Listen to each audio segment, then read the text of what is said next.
주보에 있습니다. 먼저 로마서 5장 3, 4, 5절 같이 읽습니다. 시작. 다만 이뿐 아니라 우리가 환난 중에도 즐거워하나니 이는 환난은 인내를, 인내는 연단을, 연단은 소망을 이룬 줄 알미로다. 소망이 우리를 부끄럽게 하지 아니함은 우리에게 주신 성령으로 말미암아 하나님의 사랑이 우리 마음과 두어간 됨이니. 아멘. 야고보서 1장 2절에서 4절 같이 읽습니다. 내 형제들아, 너희가 여러 가지 시험을 당하거든 온전히 기쁘게 여기라. 이는 너의 믿음의 시련이 인내를 만들 알미라. 인내를 온전히 이루라. 이는 너희로 온전하고 구비하여 조금도 부족함이 없게 하려 함이라. 아멘. 우리는 누구나 다 고난을 싫어합니다. 병들고 아프고 실패하고 배신당하고 눈물 흘리는 것을 좋아하는 사람은 없습니다. 그래서 우리는 묻습니다. 왜 하나님은 우리에게 고난을 허락하시는가요? 왜 믿는 사람도 고난을 당합니까? 왜 하나님은 쉬운 길 대신 어려운 길을 주십니까? 성경을 보면 믿음의 사람들은 예외 없이 고난을 통과한 것을 압니다. 욥은 고난을 통하여서 갑절의 복을 받게 되는 것을 보고요. 야곱은 환도뼈가 부러지고 나서야 하나님께 쓰임 받았습니다. 요셉은 노예 생활과 감옥을 지나 총리가 되었습니다. 모세는 미디안 광야에서 자신이 아무것도 아니라는 것을 깨닫는 40년의 고난의 훈련 후에 부름을 받았습니다. 다윗은 선왕인 사울로부터 도망 다니는 수모를 겪고 나서야 왕이 되었습니다. 다니엘은 포로로 끌려가서 사자굴의 경험 후에 총리가 됐습니다. 베드로는 실패를 지나 사도가 되었고 사도는 사도는 수많은 환난을 지나 복음의 사람이 되었습니다. 예수님도 십자가의 고난을 지나 부활과 승천의 영광에 이르렀습니다. 그렇다면 하나님은 왜 고난을 사용하실까요? 왜 고난인가? 첫 번째 답입니다. 고난은 우리를 하나님께 돌아오게 하기 때문에 필요합니다. 사람은 평안할 때보다 어려울 때 하나님을 찾습니다. 탕자는 아버지 품을 떠났을 때는 즐거웠습니다. 모든 것을 잃고 돼지우리에서 비로소 아버지를 생각했습니다. 고난은 영혼을 깨우는 하나님의 알람, 즉 하나님의 신호입니다. 우리가 건강할 때 잊어버렸던 기도, 성공할 때 잊어버렸던 하나님을 고난 가운데 다시 찾게 됩니다. 많은 사람들이 간증을 합니다. 내가 그런 고난이 없었다면 예수님을 만나지 못했을 것입니다. 하나님은 고난을 통해 우리를 파괴하려는 것이 아니라 다시 품으로 품으시는 겁니다.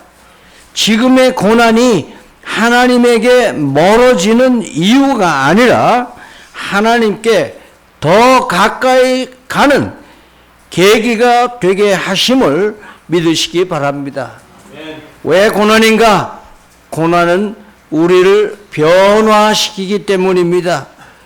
금은 불 속에서 100% 정금되는 과정이 있는데 금은 1064도에서 녹습니다. 그래서 최소한도 불순물을 없애려면 1000도 이상의 온도를 통과를 해야 금이 순금으로 됩니다. 운동선수, 최근 우리는 월드컵에 푹 빠져 있는 한국인데요. 그 선수 한 사람 한 사람 참 우리는 기대를 하고 참 잘한다고 응원을 하지만 얼마나 어려운 훈련을 겪어야 저 월드컵 중미 월드컵에 가서 뛸 수 있는가 하는 것을 상상해 본다면 결코 쉬운 과정이 아니었을 겁니다. 우리는 이제 봄에 싹이 터서 이제 줄기가 돋는 한 여름입니다.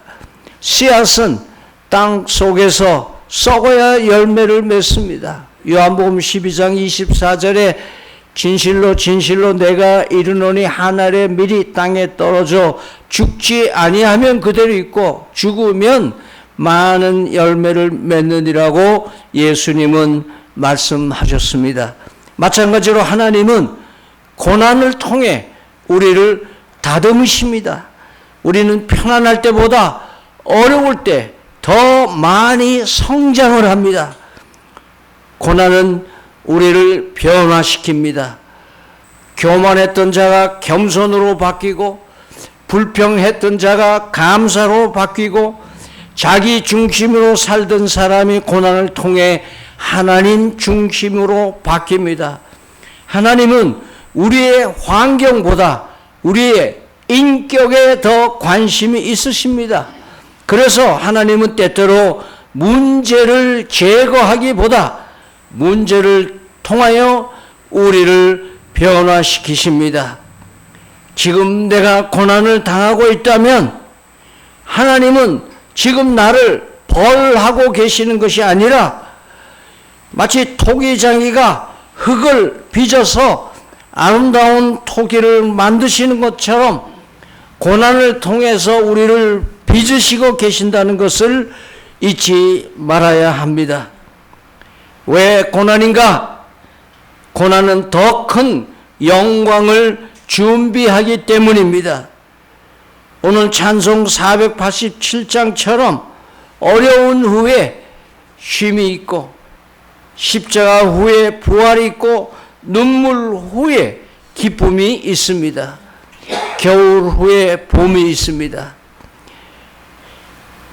앞에서 말씀드렸습니다만 요셉은 감옥에서 총리실로 가는 통로로 감옥을 하나님이 쓰셨습니다. 다윗이 사울로부터 도피 생활은 왕궁으로 가는 훈련장이었습니다. 예수님의 십자가는 인류 구원의 문이었습니다. 하나님은 고난에서 끝내지 않으십니다. 고난은 목적지가 아니라 과정입니다. 오래전에 읽었던 좋은 글 책자에서 읽었던 글이 생각납니다. 쩍 하면 부부싸움하고 친정으로 찾아오는 딸에게 별로 배운 것이 없지만 그 친정 엄마가 하는 말이 명언으로 남습니다. 얘야, 너는 지금 정거장에 있지 아직 종점이 아니란다. 우리의 현재의 눈물만 보지만 우리는 현재의 눈물만 생각하지만 하나님은 미래의 영광을 보고 계십니다. 로마서 8장 18절은 말합니다. 현재의 고난은 장차 우리에게 나타날 영광과 비교할 수 없도다. 오늘의 고난이 끝이 아닙니다.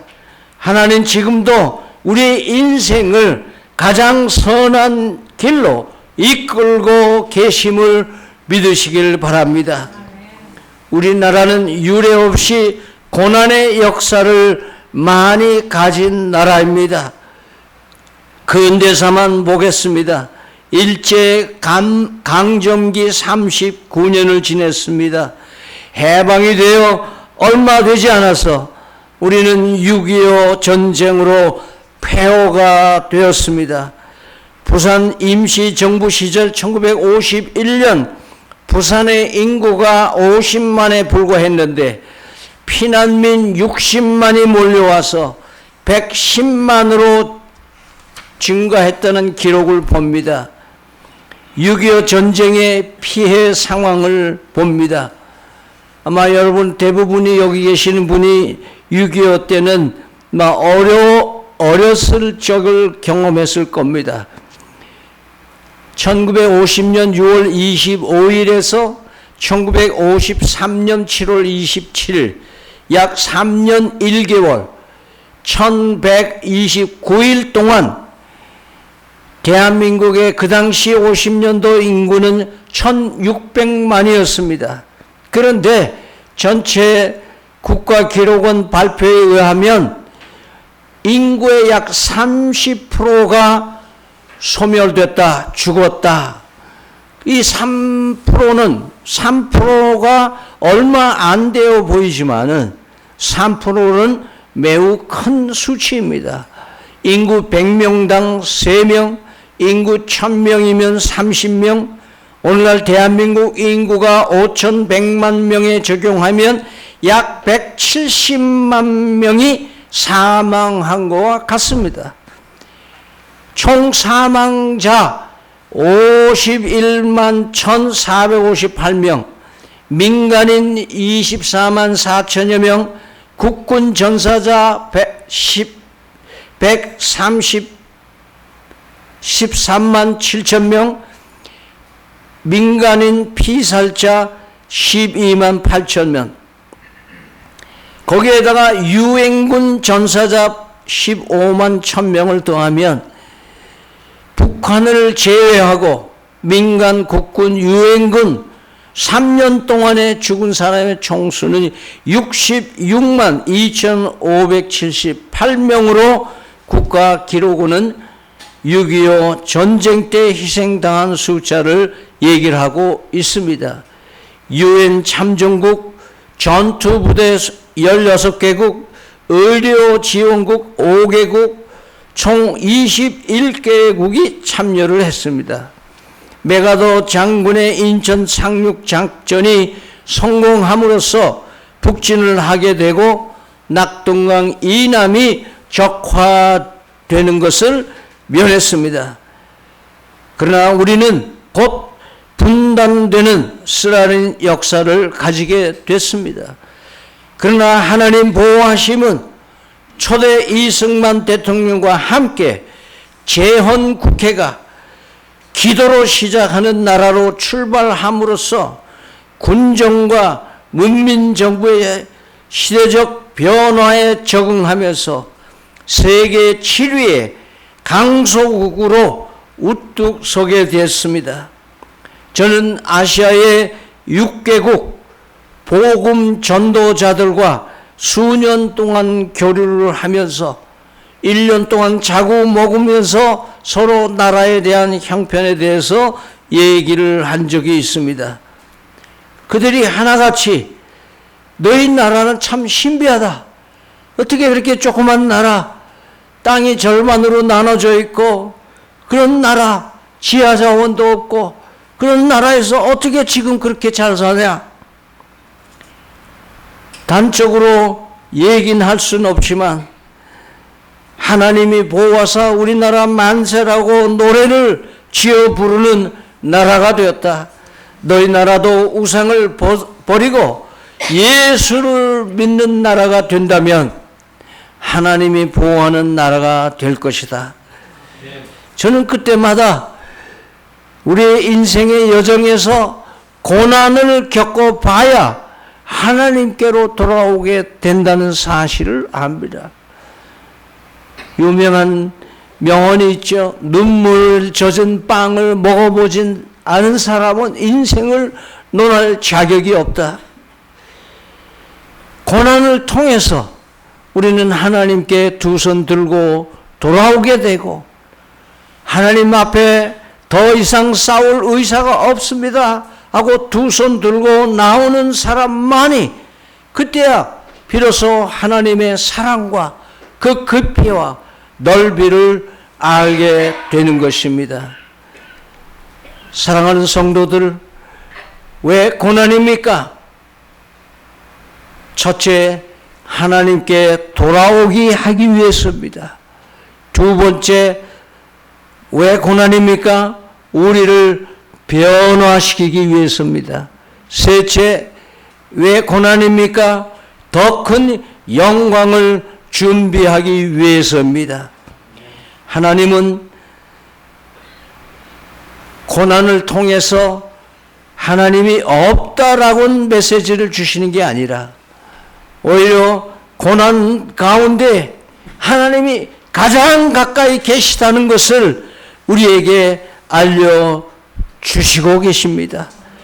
십자가가 없었다면 부활도 없었습니다. 그러므로 성도는 고난 속에서도 이렇게 고백해야 합니다. 따라 하시기 바랍니다. 하나님, 저는 왜 고난이 나에게 임하는지 이유를 다 알 수 없습니다.